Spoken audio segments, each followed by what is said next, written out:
شرايلارسون كبرات عزبتنا خمي حديركم كمي وعيلكم لو ما أنتقى سولس معلتي كاليت معلتيا انتين نيرنتون حطوتات إذن لكم مزينا لنا سنة نكتر شرايلايسون زخبركم نا إجزابير بيتسب نأدينا نا قدست إنجيل مريم نحضر رك أزخمكم أبكرمان روح أنزل لهم كمير لهم سلام أملاح مسكولاتنا يخون إجزابير أملاح نساعة زن نزيك زين قديسن باريخون سلازهبنا زلنا يو قدوس سمن ويدما سمن حمامات تباهل وعدما قدوس سمن سلازحنا سمو زخبرن استمسجنن يخون احتمالي كان فعدو سوني نيرو سوني دما رقمة بلس تباهل الزواعي نايت مالي بزقباء تمرتي تواهب نيرو اجزابير عملا فقيد دما لو معالتي سولوسيو سلازي قويتانان مدحينان يسوس كريستوس عبز معالتي زي انتا يستقبر الليو ويدما انتا يتفتسيمو دادعنا مجم قدست بيتا خريستيانا بفلاي إذن سمنا حمامات نحمش معالتي قويتانان مدحينان يسوس كريستوس نعنا ندك سبات كبل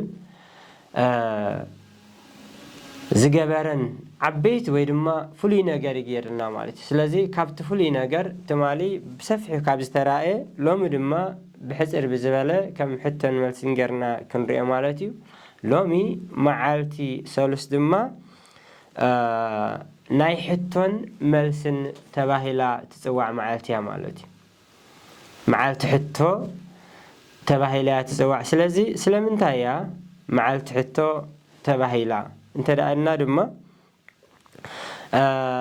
مچم قويتانا نمدحينا يسوع كريستوس نابز عالم زي مسمص بزح غزي اب هيوت ملعفتن زنبرلن زبنه سغاوي بزح حتتاتي تحاتيت مالتي بفولي جن اذا معالت زيا سلامنتا قدست بيت كريستيان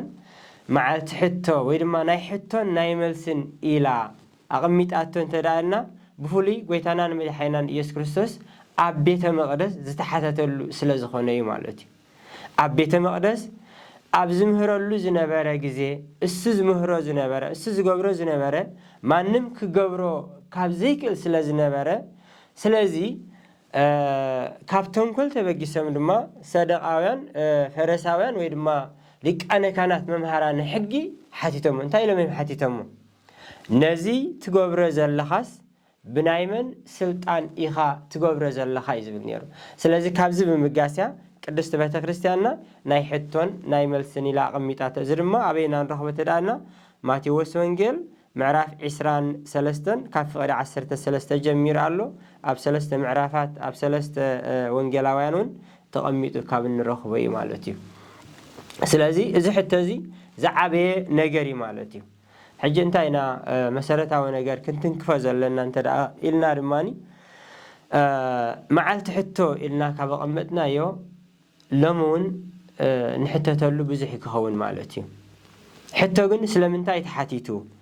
كاب حتى نرخبه خنتايو انت عينت حتتاتنا خني كن حتى تزللنا انت داينا قن بحافشة حتى ايصلاني حتى مچم حادثب كفلت انت خوينو كعب انت خوينو كمهار انت خوينو بزي محتات ابزلا على درجة ويدما كفلت ايكلني مالتي جن قدست بيت كريستياننا كتمهرنا خلا اتنساتم زحاتتون اذا حج نحنا نحاتون جن كفالا لا يخيلي ايهداويان جن زحاتو زنبرو حتتات نمنتاي انت دالنا كاب عفو قال نجر نخوسدو نعاتهم اسز ملسا زنبره اس حتى زحاتو زنبره بزح دما يملس سلا زنبره بزحس عبت دما يأمن سلا زنبره ويدما بسبكوت تماريخهم يخدو سلا زنبرو صدق فرساويان دما كابز بمغاس እዚ ጥበብ እዚ እዚ ኃይል እዚ ካበ ያምጾ መን ካቦ እና ቦሉ ስለዘብሉ ዝነበሩ እዚ እትሕቶም ድማ እንታዩ ኣብ አይሁድ በፍላይ ድማ ኣብ አይሁድ ለዋውያን ነገር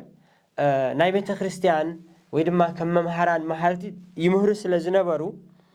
ንሱ ግን ካወገን ክህነት ዝመጸ ነገር አይኮነን ኢየሱስ ክርስቶስ በትናቱም ኣተሓሳስባ ምስኦም ኣይዓበየን ኣብ ቤተ መቅደስ ድማ ኣይዓበየን ካብ ወገን ለዋውያን ድማ ኣይኮነን ስለዚ እዚ ወዲ ፀራብኒ ተባሂሉ ስለ ዘብል ዝነበረ ንዑቕ ወይ ድማ ፍንፍን ስለ ዝኾነ ንሱ ግን ብካልእ መንገዲ ስለ ዝረኸበት ትምህርቲ ናቱ ስለ ዝኾነ ስለዚ ካብዚ ምብጋስ እዚ ጥበብ እዚስ መን ይሂብካ መቸም ኣብ ቤተ ክርስቲያን ክትምህር ዲኻ ገለ እንተኮይንካ ገለ ነገር መዓርግ ክህልወካ ኣለዎ ወይ ድማ ገለ ተማሂርካ ዝጥብልካ ትኮን ስለዚ እሳቶም ክርስቶስ ግን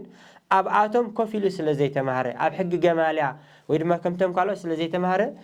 ንዓኣቶም ብፍሉይ ነገር ስለ ዝመፆም ስለዚ ሓቲቶሞ ማለት እዩ እዚ ጥበብ እዚ መን ሃበካ ብመን ስልጣንከ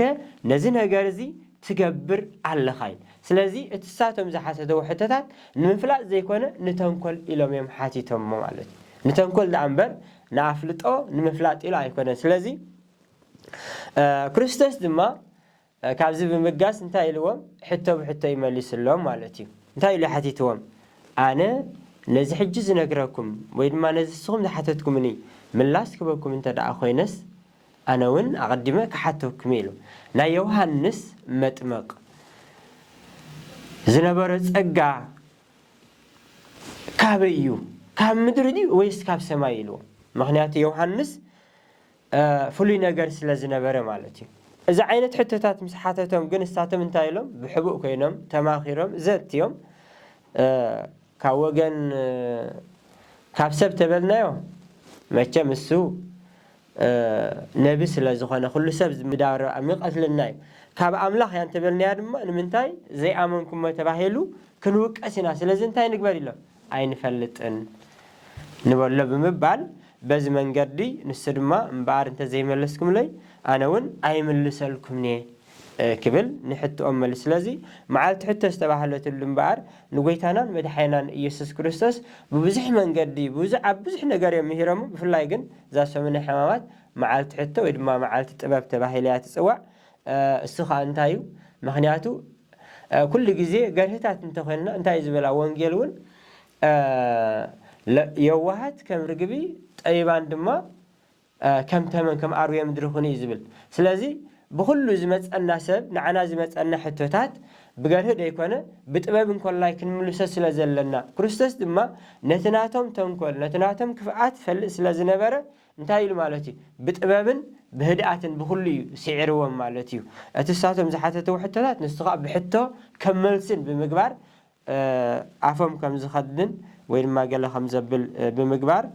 በዚ ዝተሳዕሩ ዘንፀርፀሩ ክመስሉ ድማ ሰደቃውያን መምሓራን ሕግን ድማ ካብ ዝቐፂሎም ሓሪቆም ወይ ድማ ገዲፎሞ ክኸዱ ከለዉ ኢና ንርኢ ማለት እዩ ስለዚ መዓልቲ ሕቶ ዝተባህለትሉ ንጎይታ ዓለም ኢየሱስ ክርስቶስ ዝሓተተዎ ሕቶ እዩ ማለት እዩ ከም ካልኣይ ኣርእስቲ ንሪኦ ነገር እንተሃልዩ ካብዚ ኣርእስቲ እዚ ከይወፃና ክንደይ ሕቶታት ተሓቲቱ ንዝብል እዩ ኣብዚ መዓልቲ ዝተሓተቶም ሕቶታት ክንደዮም ወይ ድማ ኣይነት እዮም ከ ንዝብል እዩ ምናልባት እዚ ተቐዳመይቲ ሕቶ እኮ መሊስናያ ኢና እታ ቀዳመይቲ ሕቶ ኣይሁድ ፈረሳውያን ኣይሁድ መምሃራን ሕጊ ሊቃውንቲ ንጎይታ ዓለም ኢየሱስ ክርስቶስ ባይ ስልጣን ትገብር ኣለኻ ብየናይ ስልጣን ትገብር ኣለኻ ኢሎም ከም ዝሓተትዎም ካልአይቲ ሕቶ ድማ ኣብ ማቴዎስ ወንጌል እውን ተጻሒፉ ከም ዘሎ ማለት እዩ እሳኻ እንታይ ትብል ንቄሳር ግብሪ ምኽፋል ይፍቀድ ድዩ ትብል ያ ነይራ ማለት እዩ ምስኡ ተኣሳሲሩ ዝኸይድ እውን ኣብ ትሕቲኡ ግን ብዛዕባ ትንሳኤ ሙታን ኣሎ ድዩ ዝብሉ ሕቶታትን ብሓፈሻ መፅሓፍ ቅዱስ እንተሪእናዮ ንጎይታ ዓለም ኢየሱስ ክርስቶስ ዝሓተተው ሕቶታት ካብ መጀመርታ ክሳብ መፈፀምታ ብሕቶ ዝተመልአ እዩ ነይሩ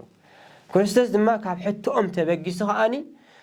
ብምስላ እናገበረ ከዓ ይምህሮም ከም ዝነበረ እዩ ማለት ስለዚ ነዘን ሰለስተ ዓበይቲ ነገራት ግን ኣብዚ ሰዓታት እዚ ወይ ድማ ኣብዚ መዓልቲ እዚ ካብ ዝተሓቱ ሓደ እዩ ነይሩ ማለት እዩ ስለዚ ነዞም ቄሳር ግብሪ ይኽፈል ዲ ኣይክፈልን ንዝብል እዩ ነይሩ ማለት እዩ ካብዚ ብምጋስ ከዓ ካልእ ነገር ንሪኦ እንተሃልዩ ማለት እታ ቄሳር ግብሪ ምኽፋል ይፍቀድ ድዩ ትብል ዝነበረት ብምንታይ ኢና ክንሪኣ እንተደኣልን እዚኣ እውን ከምዚ ሕጂ ክንብሎ ፀናሕና ሕቶታት ንሰናይ ነገር ኢሎም ኣይኮኑ ሓቲቶም ሕጂ እቲ ሕቶኦም ብወገን ፈረሳውያን ኮነ ሰደቃውያን ኮነ ብሕጊ መምሃራን ኣይሁድ ኮነ ዝመጽእ ዝነበረ ሕቶታት ንተንኮል ከመይ ጌርካ ንክርስቶስ ገለ ነገር ካብ ኣፉ ተብል እሞ በቃ በዚ ምኽንያት ድማ ኣብ ሕጊ ኣቕሪብካ ክኽሰሲ እዚ እቲ ነይሩ ዕላምኦም ማለት እዩ። ስለዚ ክርስቶስ ግን ካብ ኣፉ ምንም ነገር ስለ ዘይረኸቡ መወዳእታ ዋላት ዝዛረብዎ ዝነበሩ ንክርስቶስ ዝበልዎ ነገር እንተኾይኑ ክርስቶስ እንታይ ኢሉ እዛ ኣነ ዝገብሮ ዘለኹ ኩሉ ኣቦይ ዝሃበኒ ሕጊ ኣቦይ ዝገብር ዘለኹ እምበር ካልእ ኣይኮነን ምስ በለ ግን እንታይ ኢሉ ሕጂ እምበኣር ረኣይዎ ካብ ኣፉ ንሰማዕ ኣለና ነፍስሲ ምስ ኣምላኽ ሓደ ገይሩ ብምባል በዚ እውን ንስሲ ወዲ ኣምላኽ ዘይኮነ ግናኸ ወዲ ኣምላኽ ይብል ኣሎ ብምባል መንቀፍ ዝተጠቀሙላ እውን እዚኣ እያ ማለት እዩ። ሕጂ እውን ካብዚ ምብጋስ ናይ እዚኦም ፈረሳውያንን ሰደቃውያንን ድማ ንቄሳር ግብሪ ይኽፈል ድዩ ክብሉ ከለዉ ተንኮል ስለ ዝበለ እዩ። ክርስቶስ ግን ዋላ እውን እቶም ህዝቢ እንተደኣ ሽዑ ርኢናዮም እዚኣ ተንኮል እያ ገለ ነገሩ ከይትምልሰሎም ይብሉ ነይሮም። ክርስቶስ ግን እንታይ ኢሉ ብጥበብ ክምልሰሎም ስለ ዘለዎ ግን እንታይ ኢሉ እስከ እቲ ገንዘብ ሃቡን ኢልዎ። ሕጂ እቲ ገንዘብ ናይ ምንታይ እዩ ስእሊ ነይርዎ እንተደኣ ኢልና ናይ ቄሳር ስእሊ ነይርዎ። ናይ ቄሳር ስእሊ ዝነበረ ድማኒ መቸም ጎይታናን መድሓኒናን ኢየሱስ ክርስቶስ ድማኒ ነታ ስእሊ ምስ ረኣየ እምበኣር ኢሉ ኩሉ ግዜ ኣብ ቤተ ክርስቲያን ክንህቦ ዘለና እቲ ናይ ኣምላኽ ስለ ዝኾነ እቲ ናይ ቄሳር ድማ ንቄሳር ስለ ዝኾነ ምስሉ ናይ ቄሳር ምስሊ ስለ ዝነበረ ድምባር እምበኣር እዚ ናይ ቄሳር እሞ ንቄሳር ሃቡ ኢሉ። ሕጂ እምበኣር በዚ ክንብል ኣይኮንናን። ደቂ ቅድስቲ ቤተ ክርስቲያን ድማኒ ክንገብሮ ዝግባአና ነገር እንታይ እንተደኣልና እቲ ናይ ኣምላኽ ከዓኒ ንመን ክንህብ እዩ ንኣምላኽ ክንህብ ዘለና እዩ ማለት እዩ። ስለዚ በቲ ሓደ ግብሪ ሕጂ እንታይ እዩ ኣብዚ ዝለዓል ማሕፈሻን ዋላ እውን በዚ ናይ ዓለማዊ ነገር እንተደኣ ኬድካ ኣብ ቤተ ክርስቲያን ኣብ ናይ ዓለማዊ ነገር እንታይ ይኽፈል ግብሪ ይኽፈል ማለት ግብሪ ንህብ ኢና። ብኣንጻሩ ድማ ኣብ ቅድስቲ ቤተ ክርስቲያን እውን ሓደ ወዲ ቅድስቲ ቤተ ክርስቲያን እንተደኣ ኮይኑ ክገብሮ ዘለዎ ድማ ግቡእ ክኸፍል ኣለዎ ንስቲ ከዓኒ ግብሪ እዩ ማለት እዩ። እቲ ግብሪቲ ግን ናይ ዓለም ዘይኮነ ናይ መንዳ ናይ ኣምላኽ እቲ ናይ ኣምላኽ ንኣምላኽ ክንህብ እቲ ናይ ቄሳር ከዓኒ ንቄሳር ክንህብ እዩ ዘለና ማለት እዩ። ስለዚ ኣብዚ ንርድኦ ነገር ኩሉ ግዜ ከም መጠቃለሊ ነገር ንሪኦ ነገር እንተሃልዩ ከዓኒ ንሕና ደቂ ቅድስቲ ቤተ ክርስቲያን እግዚኣብሔር ኣምላኽ ብሂወት ብጥዕና ብፍቕሪ ካብ ዓቀበና ኣብዚ ዓብይ ፀጋውን ዕዱማት ካብ ኮና ክንገብሮ ዝግባአና ነገር እንታይ እንተደኣ ኢልና ከምቲ እቲ ናይ ቄሳር ንቄሳር ዝኾነ እቲ ናይ ኣምላኽ ከዓ ናይ ኣምላኽ እዩ። ብዓብዩ ነፍስና ናይ እግዚኣብሔር እያ። ነፍስና ናይ እግዚኣብሔር ካብ ኮነት እቲ ካልእ ደኣ ትርፊ እዩ ማለት እዩ። እቲ ቀዳማይ ግን እግዚኣብሔር ዓና ዝደሊ እንታይ እዩ ወደየ ልብኻ ሃበኒ። ስለዚ እግዚኣብሔር ኣምላኽ መጀመርታ ንዓና እዩ ዝደሊ። ንሕና ናይ እግዚኣብሔር እንተኮይንና ድማ ብተሪፍ ዘሎ ነገር እግዚኣብሔር ድማ ካባና ዝደሊ ወይ ድማ ቅድስቲ ቤተ ክርስቲያንና ድማ ካባና ዝደልዩ ከዓኒ ሓደ ብሓደ